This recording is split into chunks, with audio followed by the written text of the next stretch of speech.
सभी साथियों को जिन्होंने ये व्यवस्था की है और सभी को एकत्रित किया है, उन सभी को बहुत बहुत साधुवाद। मेरा नाम ऋषभ है और मैं लखनऊ से हूँ, लश्कर कमांडर ऋषभ। आज एक विशेष दिन है। आज की तारीख आप लोगों को पता होगी। आज की तारीख क्या है? आज की तारीख क्या है? 1 मई। 1 मई को क्या होता है? क्या होता है? मजदूर दिवस। और मजदूर दिवस में सबसे बड़ा योगदान किसका था? बाबा साहब का। आज का बहुत विशेष दिन है, बहुत विशेष दिन है। बाबा साहब ने अपनी पढ़ाई की। उन्होंने बॉम्बे यूनिवर्सिटी से अपना बीए कंप्लीट किया। बीए करने के बाद उन्होंने अपनी पीजी की पढ़ाई की, कोलंबिया यूनिवर्सिटी से पीजी की पढ़ाई की। वहां से उन्होंने लंदन स्कूल ऑफ इकोनॉमिक्स से पीजी इकोनॉमिक्स से की। फिर वो भारत आए।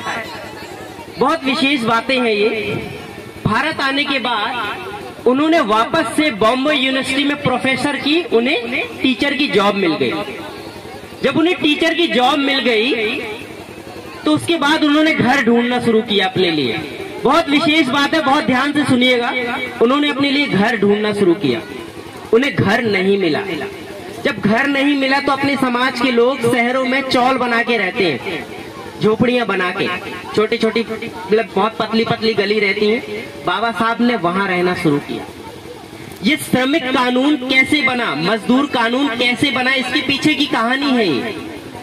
10 साल बाबा साहब ने वहां गुजारा, अपने लोगों की दशा देखी, कैसे 15-15 घंटे काम करते हैं, इनको मजदूरी नहीं मिलती टाइम से, जानवरों की तरह काम कराया जाता है, कोई छुट्टी का अता पता नहीं, इनके बच्चे ऐसे ही पड़े हुए। बहुत दर्द उसको महसूस किया। उसके बाद उन्होंने अपनी एक पार्टी बनाई। कुछ समय बाद उन्होंने अपनी एक पार्टी बनाई जिसका नाम था राष्ट्रीय श्रमिक दल। जैसे आजकल की पार्टी होती है बसपा, सपा, उसी तरह उन्होंने अपनी पार्टी बनाई, राष्ट्रीय श्रमिक दल। और उसके बाद उन्होंने अपने 17 एमएलए उतारे, जिसमें से 15 जीते और उनमें एक बाबा साहब भी थे। और वहां से उन्होंने कानून बनाना शुरू किए कि हमारे लोगों को 15 घंटे से हटाकर 8 घंटे ही नौकरी करनी पड़ेगी। ये प्रावधान किसने दिया? बाबा साहब ने। हमारे लोगों को हफ्ते में 1 दिन छुट्टी मिलेगी, ये प्रावधान किसने दिया? बाबा साहब ने। हमारे लोगों को जो आप देखते हैं ना पीएफ फंड की व्यवस्था की जाए, ये किसने दिया? बाबा साहब ने। हमारे लोगों को अगर वो ज्यादा काम करते हैं तो उन्हें ज्यादा पैसा दिया जाए, इसकी सारी व्यवस्थाएं किसने दी? बाबा साहब ने। उसके बाद महिलाओं के लिए काम किया कि अगर कोई महिला पेट से है तो उसे 1 महीने पहले छुट्टी मिलेगी और 1 महीने बाद भी छुट्टी रहेगी और उसे पूरा पैसा मिलेगा। ये सारे कानून बनाए बाबा साहब ने। ये मैं आज आपको इसलिए बता रहा हूँ कि यही हमारी न्यू है और इसी चीज को कमजोर करने में लोग लगे हुए हैं। 2020 में जब कोरोना का टाइम था, हमारे लोग बहुत ज्यादा परेशान थे। दूसरे शहर से अपने घर वापस आ रहे थे, बहुत सारे लोग पैदल वापस आ रहे थे, बहुत सारे लोगों के पास खाने को नहीं था। उस समय हमारी सरकारें इन कानूनों को बदलने का काम कर रही थी और ये कानून बदल भी दिए गए हैं। शायद आपको जानकारी नहीं होगी क्योंकि हमारे लोग, अगर 90% लोग ऐसे हैं जो आज भी अशिक्षित हैं, जिन्हें जानकारियां नहीं है। हमारे बहुत सारे कानून बदल दिए गए, जैसे समय वाला कानून। अब समय सीमा नहीं है कि 8 घंटे नौकरी कराना है या नहीं। ये कंपनियों पे डिपेंड करता है कि वो 8 घंटे नौकरी कराएं या फिर 12 या फिर 15। वेतन तय करने की व्यवस्था, बाबा साहब ने वेतन की व्यवस्था करी थी कि एक न्यूनतम वेतन होना चाहिए, वो व्यवस्था खत्म कर दी गई। ये क्यों कर दी गई है? ताकि बाहर की कंपनियों को भारत में बुलाया जा सके। बहुत समझने वाली बात है, बहुत बारीकी वाली चीजें और बहुत समझने वाली चीजें, और आपको समझना पड़ेगा। क्या कहा गया बाहर की कंपनियों को कि हमारे यहाँ जो लोग हैं 85% लोग हैं वो गधा मजदूर हैं, आओ और हमारे यहाँ कंपनियां डालो। जो कानून बने हैं वो हम हटा देंगे, टेंशन मत लो। काम कराओ इनसे, मजदूरी कराओ, इनको समय मत दो। ये नौकरियों में आ गए हैं, ये नौकरियों में आ गए, ये ज्यादा उठ गए, इनको समय मत दो कि ये लोगों के बीच जाने लगेंगे जैसे आज खड़े हैं। और समय देंगे तो ये लोगों के बीच में जाने लगेंगे। बाहर से आइए और हमारे यहाँ लोग जानवरों की तरह बिकते, इनसे काम कराइए। ये है मंशा उन सरकारों की, ये है मंशा जिस वजह से उन्होंने हमारे कानूनों को, श्रमिक कानूनों को बदल दिया। और कहा क्या, ये सिर्फ हम 3 साल के लिए बदल रहे हैं। आपको लगता है कि कोई चीज एक बार बदलने के बाद वो वापस मिल जाएगी? नहीं मिलेगी। और हमारे लोग जो पदों में हैं, जो अच्छी अच्छी नौकरियों में हैं, वो क्या सोच रहे हैं कि अनुकूल परिस्थितियां आ जाएं तब हम समाज के बीच जाएं। अनुकूल परिस्थितियां खोज रहे हैं। अनुकूल परिस्थितियां समझ रहे हैं कि अभी सरकार दूसरी है, जब हमारी सरकार आ जाएगी तब हम अपने लोगों को जागरूक करेंगे। पूछो उनसे कि क्या ज्योतिबा राव फुले के समय में अनुकूल परिस्थितियां थी? नहीं थी। उसके बाद भी उन्होंने हिम्मत करी और गुलामगिरी लिख के आपके सामने रख दी। पूछो उनसे जो लोग घरों में बैठे हैं और अनुकूल परिस्थितियों का इंतजार कर रहे हैं, पूछो उनसे बाबा साहब के समय पर अनुकूल परिस्थितियां थी क्या? नहीं थी। पूछो उनसे काशीराम के समय पर अनुकूल परिस्थितियां थी क्या? नहीं थी। लेकिन आज हमारे लोग अनुकूल परिस्थितियों का इंतजार कर रहे हैं। उन्हें लगता है कि अगर वो 4 शब्द बोल देंगे तो उनका घर गिरा दिया जाएगा। घर तो आपका पहले से गिरा हुआ है, घर तो आपका पहले से गिरा हुआ है। झांक के तो देखो अपने जमीर के अंदर, पता चल जाएगा कि आप कितने डर चुके हैं, कितना आपको डराया जा चुका है। आपकी शिक्षा छीन ली गई नई शिक्षा नीति के आधार पर। नई शिक्षा नीति आधार पर पढ़िए आप। शिक्षा की आवश्यकता है हमारे समाज को। मेरे युवा भाइयों को मैं कहना चाहता हूँ, अपने युवा भाइयों को, कि शिक्षा की आवश्यकता है। ताकत पैदा करें शिक्षा की। जब आप शिक्षित होंगे, जब आप पढ़ेंगे, तभी अपने लोगों से बात कर पाएंगे, उन्हें 4 चीज बता पाएंगे और उनके लिए लड़ भी पाएंगे। अगर कोई अशिक्षित है, मजदूर है, काम कर रहा है और आप उसके उस दर्द को देख रहे हैं, तब अगर आप खुद शिक्षित नहीं होंगे तो नहीं लड़ पाएंगे आप उनके लिए। मेरा सिर्फ आपसे यही विनम्र निवेदन है। और लखनऊ में मेरी मुलाकात हुई भारतीय समन्वय संगठन लक्ष्य से, जिसका बैनर आप पीछे देख रहे हैं, भारतीय समन्वय संगठन लक्ष्य।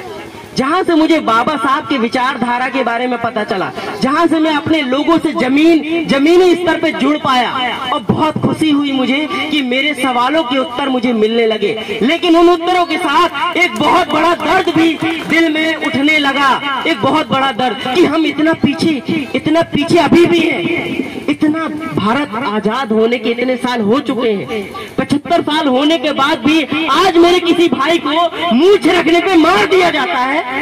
आज मेरे किसी बहन को पेट्रोल डालकर जला दिया जाता है और सरकारें बोलती नहीं है। आज भी ऐसी घटनाएं हो रही हैं, जातिगत घटनाएं हो रही हैं कि हमारे किसी जाति के व्यक्ति को अगर अपनी बारात घोड़ी पे निकालनी है तो उसे पुलिस प्रोटेक्शन लेना पड़ता है। तो कहां से आजाद हो गए हम? अभी नहीं हुए आजाद। आजाद तब होंगे जब हम इन जातियों से मुक्त हो जाएंगे। आजाद तब होंगे जब हमारे भाई मूंछ रख के चले या बिना मूंछ रख के चले, किसी को फर्क नहीं पड़ेगा। आजाद तब होंगे जब हमारे देश में राजनीतिक लोकतंत्र के साथ साथ सामाजिक लोकतंत्र और आर्थिक लोकतंत्र आ जाएगा। आज हम देखते हैं हमारी बस्तियों में, 90% हमारे लोग हैं जो टूटे फूटे घरों में रह रहे हैं। शहर में जाके देखिए, चलिए गांव में तो ठीक है, खुला है, शहर में देखिए अपने लोगों को, आपको पता चलेगा कि कैसी जिंदगी गुजार रहे हैं।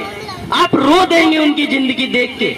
और वो दर्द भारतीय समन्वय संगठन के साथ जुड़ने के बाद वो एहसास हुआ है। और मैं चाहता हूं कि इस ताकत को और बढ़ाया जाए, ताकि हम उन सरकारों से, उन गलत नीतियों से, उस गलत मानसिकता से लड़ सकें। तब लड़ सकेंगे जब हम एक होंगे। तो तो हमें आवश्यकता है इस झंडे, इस बैनर के नीचे आके एक होने की। हमें आवश्यकता है भारतीय समन्वय संगठन लक्ष्य को मजबूत करने की। क्यों मैं भारतीय समन्वय संगठन लक्ष्य बार बार बोल रहा हूँ, क्यों बार बार इसी का नाम ले रहा हूँ? क्योंकि ये एक ऐसा संगठन है जो पिछले 23 सालों से चल रहा है, पिछले 23 सालों से, और किसी भी राजनीतिक पार्टी के साथ कोई गठबंधन नहीं है हमारा। हम सिर्फ सामाजिक तौर से लोगों को तैयार करते हैं, हम सिर्फ सामाजिक मजबूती देते हैं। जब आपके साथ कोई खड़ा नहीं होगा, आपका नेता खड़ा नहीं होगा, आपका मंत्री खड़ा नहीं होगा, उस जगह पर भारतीय समन्वय संगठन आपके साथ खड़ा होगा। उस जगह पर हम आपके साथ खड़े होंगे, उस जगह पर आप किसी और के साथ खड़े होंगे। बहुत ध्यान से चीजों को समझिए, बहुत ध्यान से चीजों को समझने की आवश्यकता है कि हमें क्या क्या खत्म करना है। मनुवाद, जातिवाद कहीं और नहीं है। मनुवाद और जातिवाद हमारे घर में ही, आपके घर में ही है। आज सुन जरूर यहाँ पर रहे हैं, तालियां भी बजा रहे हैं, लेकिन आप अपने घर में अपने लड़के के लिए लड़की ढूंढ रहे होंगे तो अपनी ही जात में ढूंढ रहे होंगे, अपनी लड़की के लिए लड़का ढूंढ रहे होंगे तो अपनी ही जात में ढूंढ रहे होंगे। तो कहाँ जातिवाद खत्म हो गया? कहाँ आप में वैचारिक बदलाव आ गए? कहाँ आप बौद्ध हो गए? नहीं हुए। कहाँ परिवर्तन आए? अगर आप अपने आप को मजबूत बनाना चाहते हैं, बहुजन एक करना चाहते हैं, तो हमें अपने दिमागी मानसिकता को बदलना पड़ेगा। हमें बौद्ध धर्म को अपनाना पड़ेगा, हमें लोगों को एक समझना पड़ेगा, जातियों से टूटना पड़ेगा, अपने नाम के पीछे लगे टाइटल को हटाना पड़ेगा। और जब ये हटेगा तब मजबूती आएगी, तब ताकत आएगी, तब नहीं पता चल पाएगा कि कौन धोबी है, कौन चमार है, कौन पासी है, कौन दूसरी जात का है। किसी को कुछ पता नहीं चलेगा। तब हम एक हो पाएंगे, और जब हम एक हो जाएंगे तब हम में ताकत आएगी। मैं हमेशा बोलता हूँ कि आप तब बोल सकते हैं जब आप में ताकत हो। किस प्रकार की ताकत? या तो शिक्षा की ताकत, आप पढ़े लिखे होंगे, आपके अंदर जानकारी होगी, आप बोल लेंगे, आप अपने अधिकार भी मांग लेंगे, आप 4 जगह पे खड़े हो जाएंगे, 4 लोगों को समझा भी लेंगे, और आपके सामने अगर गलत हो रहा होगा तो उसके खिलाफ भी आप बोल लेंगे, भले ही आपके शरीर में जान हो या ना हो, लेकिन आपके पास शिक्षा बल है तो आप बोल लेंगे। दूसरी ताकत, बाहुबल। अगर आपके शरीर में जान है, आपके शरीर में ताकत है, आपके अंदर बाहुबल है, तो आप 4 लोगों से भिड़ जाएंगे। आपसे कोई गलत तरीके से बात करेगा, आपके परिवार की तरफ कोई गलत तरीके से देखेगा, तो आपके पास शिक्षा बल हो या ना हो, शारीरिक बल होगा, तो आप 4 लोगों से भिड़ जाएंगे और लड़ जाएंगे। तो कोई ताकत तो इकट्ठी करनी पड़ेगी ना। जनबल, आपको पता होगा कि मेरे एक बुलाने पर 100 लोग खड़े हो जाएंगे, मेरे एक फोन करने पर मेरे जैसे 20 भाई मेरे साथ खड़े हो जाएंगे। तो आपके अंदर अपने आप ताकत आ जाएगी। आपका शोषण करने का कोई सोच भी नहीं सकता। लेकिन ये ताकत आएगी कैसे? ये ताकत आपको खुद बनानी पड़ेगी, कोई बना के नहीं देगा। जिस तरह हम अपने लिए अनुकूल परिस्थितियां ढूंढ रहे हैं, जिस तरह हम सोच रहे हैं कि वो हमारे ऊपर हावी हो रहे हैं, उसी प्रकार वो भी सोच रहे हैं कि ये हमारे ऊपर हावी हो रहे हैं, इनको और दबाओ, इनको और गिराओ, इनको और कमजोर करो। ये आप पर डिपेंड करता है कि आप मजबूत बनना चाहते हैं कि कमजोर बनना चाहते हैं। शारीरिक बल बढ़ाएं, शारीरिक बल बढ़ाएं, शिक्षा बल बढ़ाएं, जन बल बढ़ाएं। और जब ये बल बढ़ जाएंगे तो बहुजन एक हो जाएगा, और जब बहुजन एक हो जाएगा तो सरकारें भी हमारी होंगी, कानून भी हमारे होंगे, और आजादी भी हमारी होगी। मैं इन्हीं बातों के साथ अपनी बात को खत्म करना चाहूंगा। जय भीम, नमो बुद्धाय।